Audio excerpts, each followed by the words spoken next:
Bonjour et bienvenue dans cette nouvelle série de vidéos sur la modélisation de pièces à imprimer avec votre imprimante 3D favorite. Pour cela, nous allons utiliser le logiciel de modélisation Fusion 360.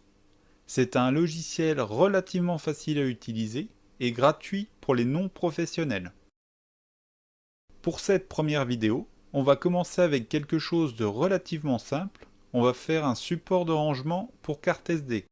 On va voir l'ensemble des fonctionnalités à utiliser dans Fusion 360 afin de modéliser cette pièce. Voici le support que l'on va réaliser. Il comporte 4 emplacements pour ranger 4 cartes SD. Voici la fenêtre que l'on a quand on ouvre Fusion 360. À gauche, on a l'explorateur de fichiers. À droite, on a notre espace de travail. C'est dans cet espace que l'on va modéliser notre pièce. En haut, on a la barre d'outils avec les fonctions que l'on peut utiliser pour construire notre pièce. À gauche, on a l'explorateur qui contient tous les éléments que l'on a créés. En bas, on a l'historique qui contient toutes les opérations que l'on a faites.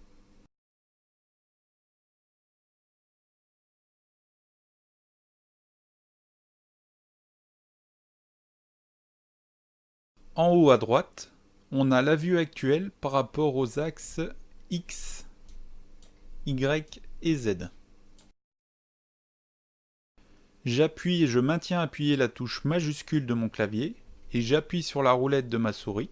Je fais bouger la caméra, le point de vue de ma pièce.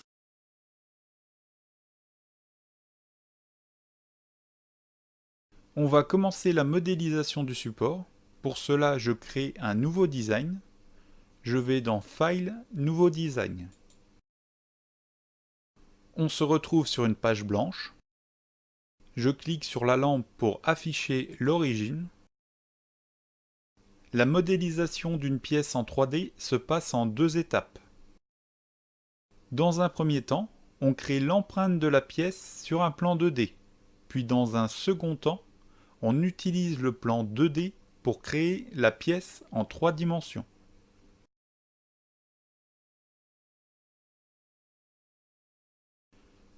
Je vais commencer par créer un sketch, un plan 2D. Je clique sur Sketch, puis Create New Sketch.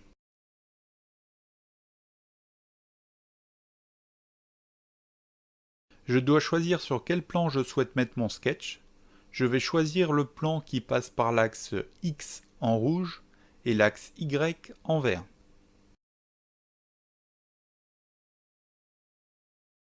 Un sketch étant sur un plan en 2 dimensions, on va utiliser des figures géométriques en 2 dimensions, telles que des lignes, des cercles, des rectangles, etc. Je crée un rectangle.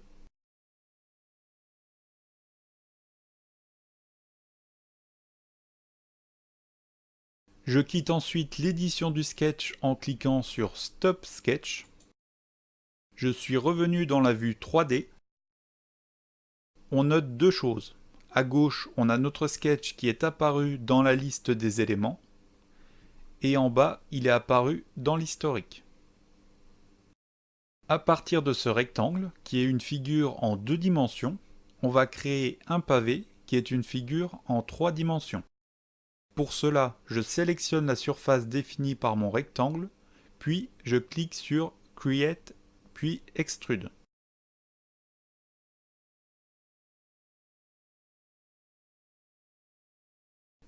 Je tire sur la flèche pour créer le pavé à la hauteur souhaitée. On va mettre 20 mm. Voilà, on vient de comprendre la procédure à suivre pour modéliser une pièce 3D dans Fusion 360. Tout d'abord, on doit créer une empreinte en 2 dimensions de la pièce. Puis, on extrude cette empreinte pour faire une pièce en 3D. Maintenant que l'on a compris cela, on va pouvoir passer à la modélisation de notre support. Dans l'historique en bas à gauche, on a notre sketch et l'extrusion. je vais supprimer l'extrusion et on va retravailler le sketch pour ajouter les trous de notre support.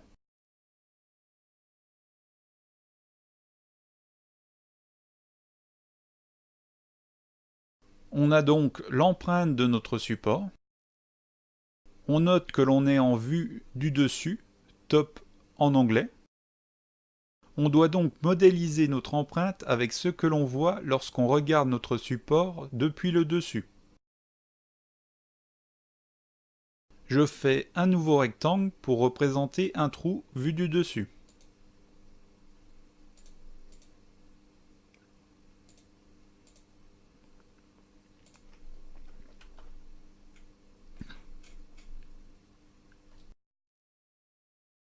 On va devoir dimensionner notre rectangle. On sait que le trou va accueillir notre carte SD. Il doit donc faire les dimensions d'une carte SD. Pour cela, je mesure les dimensions de ma carte SD en vue du dessus. J'ai donc 24 mm de haut. Je mets la dimension sur mon rectangle en allant dans Sketch, puis Sketch Dimension, ou en appuyant sur la touche D. Je mets 24 sur la hauteur de mon rectangle. Pour la largeur de mon rectangle, je mesure l'épaisseur de ma carte SD. Je trouve 2,1 mm. Je mets la largeur de mon rectangle à 2,1 mm.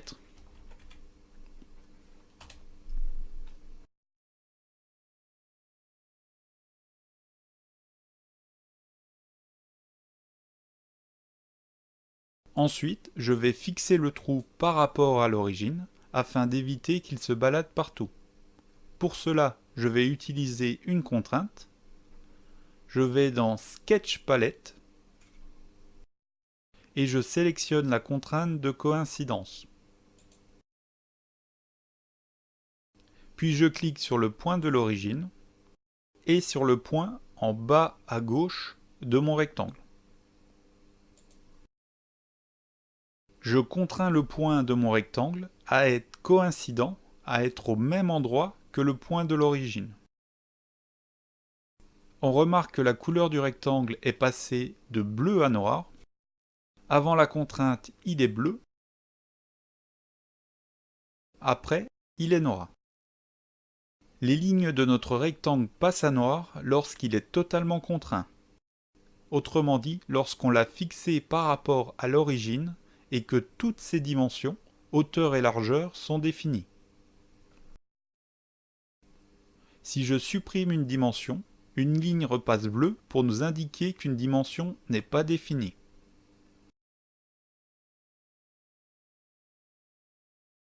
Je remets la dimension en annulant la suppression. La ligne repasse noire. On vient de créer le premier trou pour la carte SD. On va créer le second trou pour la seconde carte SD.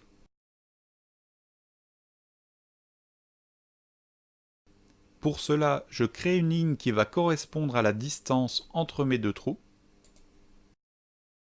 Je mets 6 mm, ce qui évite que les cartes soient trop collées et donc difficiles à saisir avec les doigts. Je crée un second rectangle pour le second trou. Je vais contraindre le point en bas à gauche de mon nouveau trou à être coïncident avec le point à droite de ma ligne de séparation.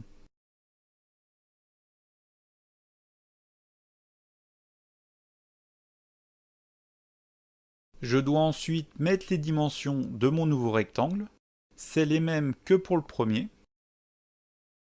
Je pourrais utiliser la fonction Sketch Dimension, mais je vais vous montrer une autre méthode. On va sélectionner la contrainte d'égalité. Je sélectionne cette contrainte. Je clique sur la largeur de mon rectangle et sur la largeur du premier. J'ai donc dit à Fusion 360 que je veux que la largeur de mon second rectangle soit égale à la largeur de mon premier rectangle. Lorsque la contrainte est appliquée, on a deux signes égaux qui s'affichent sur les lignes. je fais pareil pour la hauteur. Voilà, on a nos deux trous, on va faire les deux suivants. Je crée une nouvelle ligne de séparation, puis le rectangle, puis de nouveau une ligne de séparation, puis le dernier rectangle. Je vais ensuite donner leurs dimensions en utilisant la contrainte d'égalité. On va faire les deux lignes de séparation en même temps. Pour cela, je les sélectionne en maintenant la touche CTRL. Toujours en maintenant la touche CTRL, je sélectionne la première ligne de séparation qui est à la bonne longueur. Puis, je clique sur la contrainte d'égalité. Mes deux nouvelles lignes de séparation viennent d'être contraintes à la même longueur que la première. J'utilise la même technique pour la hauteur et la largeur de mes rectangles.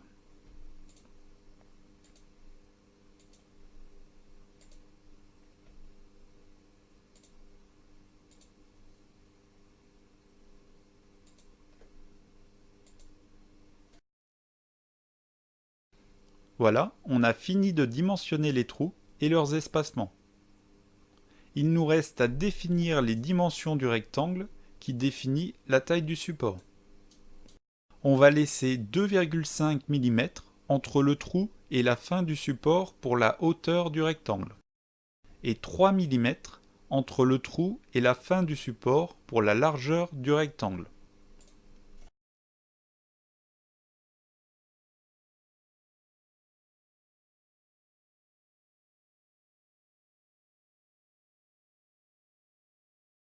On a fini de modéliser l'empreinte de notre support en vue du dessus.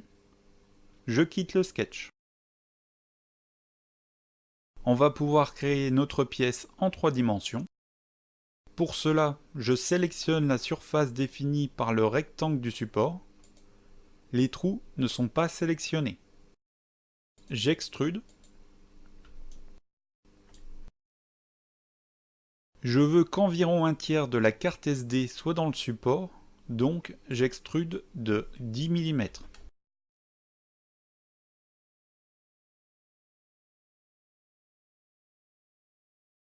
On a notre support avec les trous.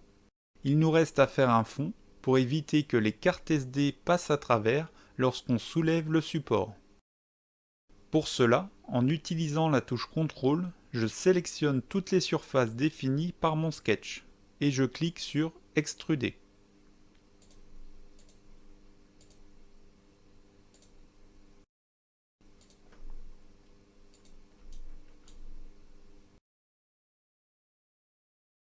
Je mets un fond de 2 mm.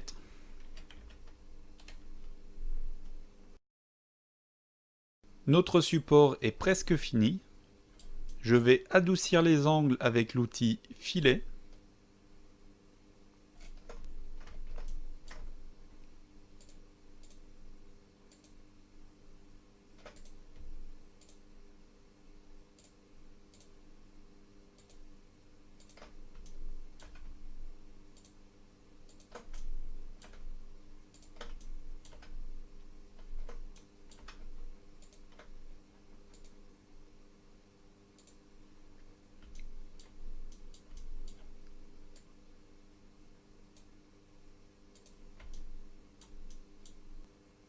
Voilà, on vient de finir de concevoir notre support pour carte SD.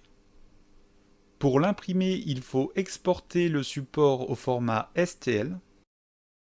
Pour cela, il faut aller dans Body, sélectionner le body de notre support, faire clic droit, puis Save as STL, sauvegarder en tant que fichier STL. Vous n'avez plus qu'à donner un nom au fichier et à le sauvegarder à l'emplacement souhaité. Vous pouvez ensuite l'importer dans votre slicer pour l'imprimer.